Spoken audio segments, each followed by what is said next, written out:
Welcome to Penrose Learning, where we make understanding easy. You've got Python and Jupyter installed. Now start immediately.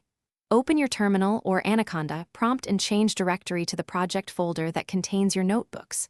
Once there, type Jupyter Notebook or Jupyter Lab and press Enter. The server will begin launching and you'll see log lines that show the local URL and a token. Make sure to note the displayed URL. It's the address you'll open in your browser. This kicks off the interactive session. Once the server is running, open the provided local URL in your browser. It often includes a token parameter for security. You'll see the file browser, click an existing, IPNB or hit new to create one. Make sure the kernel matches your environment. Use kernel change kernel if needed. You can also open terminals, text editors, and consoles from the interface.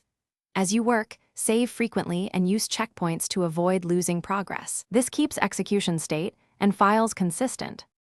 To finish, save your notebooks and stop the server by returning to the terminal and pressing Ctrl+C, then confirm shutdown.